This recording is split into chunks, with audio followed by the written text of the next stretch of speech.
അമൃത് Veni life quit presents daily news സായാഹ്ന വാർത്തകൾ powered by Pulimoottil silks KSFE in association with Joy Alukkas. ഇത്തവണ first അടിക്കില്ലേ നമ്മള്?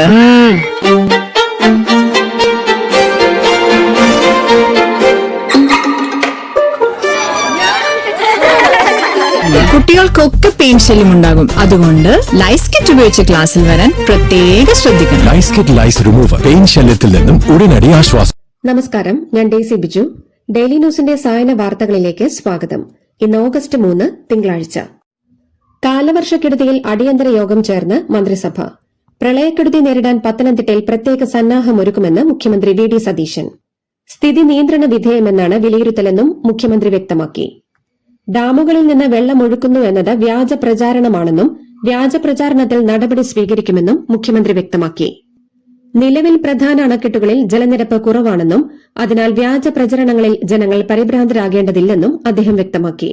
മഴക്കെടുതിയിൽ ഇതുവരെ 15 പേർ മരിച്ചതായും 7 പേരെ കാണാതായതായും മുഖ്യമന്ത്രി അറിയിച്ചു. പ്രളയക്കെടുതിയിൽ മരിച്ചവരുടെ സംസ്കാര ചടങ്ങിന് 10,000 രൂപ നൽകുമെന്ന് മുഖ്യമന്ത്രി VD സതീശൻ. വീടുകളിൽ വെള്ളം കയറിയവർക്കും 10,000 രൂപ നൽകും. വീടും സ്ഥലവും നഷ്ടമായവർക്ക് 12 ലക്ഷം രൂപയും വീട് നഷ്ടമായവർക്ക് 8 ലക്ഷം രൂപയും നൽകും. സംസ്ഥാനം പ്രളയക്കെടുതി നേരിടുമ്പോൾ താൻ ഭക്ഷണം കഴിച്ചു എന്ന പേരിൽ മാധ്യമങ്ങളിൽ നടക്കുന്ന പ്രചരണങ്ങൾ അതീവ ഹീനവും മര്യാദകേടുമാണെന്ന് മുഖ്യമന്ത്രി VD സതീശൻ.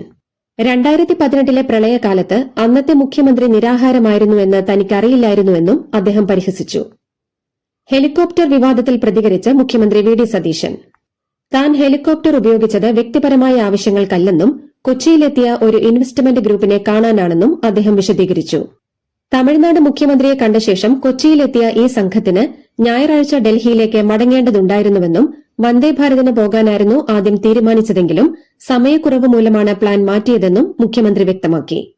പ്രതിമാസം 80 ലക്ഷം രൂപ വാടക നൽകി 25 മണിക്കൂർ സൌജന്യമായി പറക്കാൻ കരാറുള്ള ഹെലികോപ്റ്റർ ഉപയോഗിച്ചതിലൂടെ സർക്കാരിന് 1 രൂപയുടെ പോലും അധിക ചെലവുണ്ടായിട്ടില്ലെന്നും മുഖ്യമന്ത്രി പറഞ്ഞു.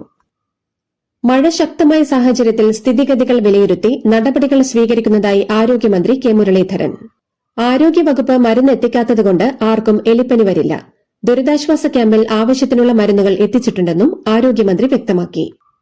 പത്തനംതിട്ടയിലെ അടിയന്തര സാഹചര്യങ്ങൾ നേരിടാൻ പൂർണ്ണമായി തയ്യാറെന്നും ക്ലീനിംഗ് ഉൾപ്പെടെയുള്ള പ്രവർത്തനങ്ങൾ യുദ്ധകാലാടിസ്ഥാനത്തിൽ തന്നെ തീർക്കാൻ കഴിഞ്ഞിട്ടുണ്ടെന്നും റവന്യൂ വകുപ്പ് മന്ത്രി AP അനിൽകുമാർ. ദുരിതാശ്വാസ പ്രവർത്തനങ്ങൾ മന്ത്രി PC വിഷ്ണുനാഥിന്റെ നേതൃത്വത്തിൽ നടക്കുകയാണെന്നും റവന്യൂ മന്ത്രി കൂട്ടിച്ചേർത്തു. ആറന്മുളയിൽ അതിശക്തമായ മഴയും വെള്ളപ്പൊക്കവും തുടരുന്നു. ആറന്മുള പാർത്ഥസാരഥി ക്ഷേത്രത്തിന് സമീപം നിരവധി പ്രദേശങ്ങൾ പൂർണ്ണമായും ഇപ്പോഴും വെള്ളത്തിനടിയിലാണ്. റാന്നിയിൽ കയറിയ വെള്ളം മുഴുവൻ ഒഴുകിയെത്തുന്നത് ആറന്മുളയിലേക്കാണ്.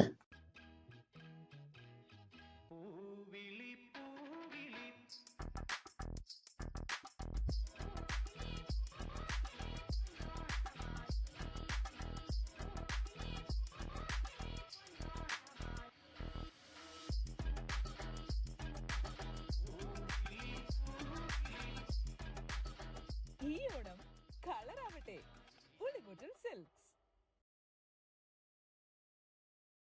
പത്തനംതിട്ട, ആറന്മുള, റാന്നി പ്രദേശങ്ങളിലേക്ക് രക്ഷാപ്രവർത്തനത്തിനായി നിരവധി മത്സ്യബന്ധന ബോട്ടുകൾ എത്തുന്നു. കൊല്ലത്തു നിന്നും കായംകുളത്തു നിന്നും ഉൾപ്പെടെയാണ് കൂടുതൽ മത്സ്യബന്ധന ബോട്ടുകൾ പത്തനംതിട്ടയിലേക്ക് വരുന്നത്. തൃശൂരിലെ കരുവന്നൂർ പുഴയിൽ ജലനിരപ്പ് മുന്നറിയിപ്പ് നിരപ്പായ 3.318 മീറ്റർ കടന്ന് 3.588 മീറ്ററായി ഉയർന്നു. ഇതിനെ തുടർന്ന് ജലനിരപ്പ് ക്രമീകരിക്കുന്നതിന്റെ ഭാഗമായി ഇല്ലിക്കൽ റെഗുലേറ്ററിന്റെ ഷട്ടറുകൾ ഘട്ടം ഘട്ടമായി തുറക്കുന്നു. സമീപവാസികൾ ജാഗ്രത പാലിക്കണമെന്ന് ജില്ലാ ഭരണകൂടം അറിയിച്ചു. ഇടുക്കിയിൽ മഴ ശക്തമായി തുടരുന്ന സാഹചര്യത്തിൽ മലങ്കര ഡാമിന്റെ ഷട്ടറുകൾ കൂടുതൽ ഉയർത്തും. 1.5 മീറ്റർ വരെയാണ് ഘട്ടം ഘട്ടമായി ഷട്ടറുകൾ ഉയർത്തുക. കൂടുതൽ വെള്ളം ഒഴുക്കിവിടുന്ന സാഹചര്യത്തിൽ തൊടുപുഴ, മൂവാറ്റുപുഴ ആറുകളുടെ തീരത്ത് ജാഗ്രതാ നിർദ്ദേശം നൽകി. കുട്ടനാടും അപ്പർ കുട്ടനാടും പൂർണ്ണമായും വെള്ളത്തിൽ മുങ്ങി. ആലപ്പുഴയിൽ 21 ദുരിതാശ്വാസ ക്യാമ്പുകൾ തുറന്നു. ചെങ്ങന്നൂരിൽ 12ഉം കുട്ടനാട്ടിൽ 5ഉം അമ്പലപ്പുഴ, കാർത്തികപ്പള്ളി എന്നിവിടങ്ങളിൽ 2 വീതവും ക്യാമ്പുകളാണ് നിലവിൽ പ്രവർത്തിക്കുന്നത്.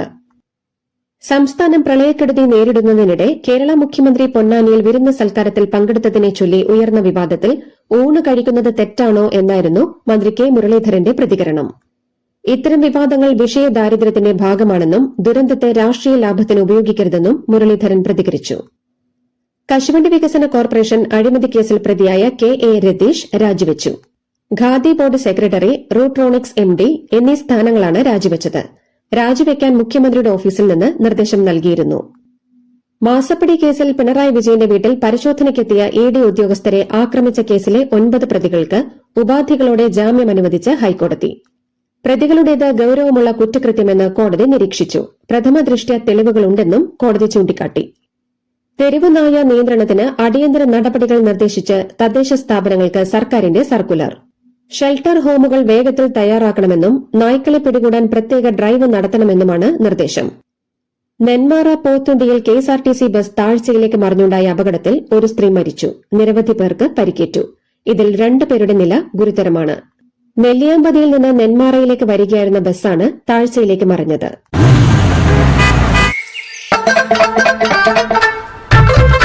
എല്ലാവർക്കും വന്നു ഡാൻഡ്രഫ്, എന്തു ചെയ്യും ചേട്ടാ? പേടിക്കണ്ട, ഇവിടുണ്ടല്ലോ ഡാൻഡ്രോക്കിൻ ഓയിൽ. ഉടനടി മാറും താരൻ, ഉപയോഗിക്കൂ വേഗം. Amritveni ഡാൻഡ്രോക്വെറ്റ്, the ultimate dandruff solution. കർണാടകത്തിൽ വീണ്ടും ലിഫ്റ്റ് അപകടം. ക്ഷേത്ര ദർശനത്തിനെത്തിയ റിട്ടയർഡ് എഞ്ചിനീയർ ലിഫ്റ്റിനടിയിൽ കുടുങ്ങി മരിച്ചു. ഷിമോഗയിലെ ശ്രീ ദത്താത്രേയ ക്ഷേത്രത്തിലാണ് അപകടമുണ്ടായത്. 80-കാരനായ റിട്ടയർഡ് എഞ്ചിനീയർ ലിഫ്റ്റ് ഉണ്ടെന്ന് കരുതി തുറന്ന വാതിലിലൂടെ അകത്ത് പ്രവേശിക്കുകയായിരുന്നു. കർണാടകയിൽ പുതിയ മന്ത്രിമാരുടെ പട്ടിക തയ്യാറായി. 20 പേരാണ് ഇന്ന് സത്യപ്രതിജ്ഞ ചെയ്യുന്നത്. GS പാട്ടീൽ സ്പീക്കറാകും. പൊന്നെണ്ണയായിരിക്കും ഡെപ്യൂട്ടി സ്പീക്കർ. അതേസമയം സലീം അഹമ്മദ് കർണാടക ലെജിസ്ലേറ്റീവ് കൌൺസിൽ സ്പീക്കറും ഉമാശ്രീ ഡെപ്യൂട്ടി സ്പീക്കറുമായിരിക്കും. മഹാരാഷ്ട്ര കോൺഗ്രസിനെ വെട്ടിലാക്കി പാദപൂജ വിവാദം. മുതിർന്ന കോൺഗ്രസ് നേതാവും മുൻ സംസ്ഥാന അധ്യക്ഷൻ നാനാ പട്ടോലെയുടെ കാൽ കഴുകുന്ന ദൃശ്യമാണ് പ്രചരിക്കുന്നത്. ഗുരുപൂർണിമയോട് ബന്ധപ്പെട്ട് നടന്ന ചടങ്ങുകളിലെ ദൃശ്യങ്ങളാണ് നിലവിൽ കോൺഗ്രസിനെതിരെ ബിജെപി ആയുധമാക്കിയിട്ടുള്ളത്. ചൈന, പാകിസ്ഥാൻ, ബംഗ്ലാദേശ് തുടങ്ങിയ അതിർത്തി പ്രദേശങ്ങളിലെ റെയിൽവേ അടിസ്ഥാന സൌകര്യങ്ങൾ ശക്തിപ്പെടുത്താൻ പുതിയ പദ്ധതിയുമായി കേന്ദ്രം. 18 മുതൽ 24 മാസത്തിനുള്ളിൽ 45,000 കോടി രൂപ ഇന്ത്യ നിക്ഷേപിക്കും. ഡൽഹിയിൽ നടന്ന വിദ്യാർത്ഥി പ്രതിഷേധത്തിനിടെ പ്രധാനമന്ത്രിക്കെതിരെ അധിക്ഷേപകരമായ പരാമർശം നടത്തിയ പെൺകുട്ടിക്കെതിരായ നിയമ നടപടികൾ ഡൽഹി പോലീസ് അവസാനിപ്പിച്ചു. പെൺകുട്ടി പ്രധാനമന്ത്രിയോട് മാപ്പ് പറയുകയും അദ്ദേഹം അത് സ്വീകരിക്കുകയും ചെയ്ത പശ്ചാത്തലത്തിലാണ് നടപടി. ഇറാനെതിരെയുള്ള യുദ്ധത്തിൽ അടിയന്തരമായി പുതിയ തന്ത്രങ്ങളും ആശയങ്ങളും തേടി അമേരിക്കൻ സൈനിക വിഭാഗമായ സെൻട്രൽ കമാൻഡ് രംഗത്ത്. ആഴ്ചകളായി തുടരുന്ന കനത്ത വ്യോമാക്രമണങ്ങൾ കൊണ്ട് ലക്ഷ്യം കാണാൻ കഴിയാതെ വന്നതോടെയാണ് സൈന്യത്തിനുള്ളിൽ തന്നെ പരമ്പരാഗതമല്ലാത്ത പുതിയ വഴികൾക്കായുള്ള തിരച്ചിൽ സജീവമാക്കിയിരിക്കുന്നത്. ഗ്രീസിൽ കാട്ടുതീ അണയ്ക്കാനുള്ള ശ്രമത്തിനിടെ കൂട്ടിയിടിച്ച് ഹെലികോപ്റ്ററുകൾ. 2 പേർ കൊല്ലപ്പെട്ടു. ഡെൻമാർക്ക് സ്വദേശിയായ പൈലറ്റും ഗ്രീസിലെ അഗ്നിശമന സേനാംഗവുമാണ് കൊല്ലപ്പെട്ടത്. ബ്രിട്ടനിൽ നിന്നുള്ള പൈലറ്റും ഗ്രീസിൽ നിന്നുള്ള അഗ്നിരക്ഷാ സേനാംഗത്തിനും അപകടത്തിൽ ഗുരുതര പരിക്കേറ്റിട്ടുണ്ട്. ലൈംഗികാരോപണ കേസിൽ ഗുസ്തി ഫെഡറേഷൻ മുൻ അധ്യക്ഷനും ബിജെപി എംപിയുമായ ബ്രിജ് ഭൂഷൺ ശരൺ സിംഗിനെ കുറ്റവിമുക്തനാക്കി ഡൽഹി റൌസ് അവന്യൂ കോടതി. ലൈംഗികമായി പീഡിപ്പിച്ചെന്നാരോപിച്ച് വനിതാ ഗുസ്തി താരങ്ങളാണ് ബ്രിജ് ഭൂഷണെതിരെ പരാതി നൽകിയിരുന്നത്. ദീർഘനാളത്തെ വിചാരണ നടപടികൾക്ക് ശേഷം തെളിവുകളുടെ അഭാവത്തിൽ പ്രതികളെ കുറ്റവിമുക്തരാക്കുകയായിരുന്നു.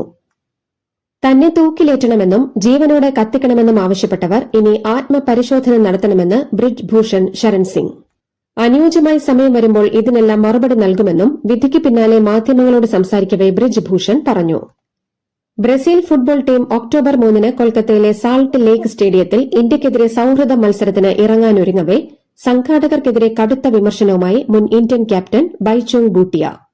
വലിയ തുക മുടക്കി പ്രമുഖ ടീമുകളെ പ്രദർശന മത്സരങ്ങൾക്ക് എത്തിക്കുന്നതിനേക്കാൾ തകർന്നു നിൽക്കുന്ന ഇന്ത്യൻ ഫുട്ബോളിന്റെ അടിസ്ഥാന സൌകര്യങ്ങളും ഭരണ സംവിധാനവും മെച്ചപ്പെടുത്താനാണ് അധികൃതർ മുൻഗണന നൽകേണ്ടതെന്ന് ബൂട്ടിയ തുറന്നടിച്ചു. ഇന്ത്യൻ സൂപ്പർ ലീഗിൽ നിന്ന് പിന്മാറാനും സീനിയർ ടീമിനെ പൂർണ്ണമായി പിരിച്ചുവിടാനുമുള്ള തീരുമാനത്തിൽ നിന്ന് ടാറ്റ ഗ്രൂപ്പ് പിന്തിരിയണമെന്ന് അഭ്യർത്ഥിച്ച് ജംഷഡ്പൂർ FC താരങ്ങൾ. 2 ഇന്ത്യൻ ദേശീയ താരങ്ങൾ ഉൾപ്പെടെയുള്ള പ്രമുഖ കളിക്കാരാണ് ആശങ്കയുമായി രംഗത്തെത്തിയിരിക്കുന്നത്. ഇതോടുകൂടി ഡെയിലി ന്യൂസിന്റെ ഇന്നത്തെ സായന വാർത്തകൾ സമാപിക്കുന്നു. ഡെയിലി ന്യൂസിന് വേണ്ടി വാർത്തകൾ വായിച്ചത് ഡെയ്സി ബിച്ചു. ഡെയിലി ന്യൂസ് ലൈവ്.in വാർത്തകൾ വിരൽ തുമ്പിൽ.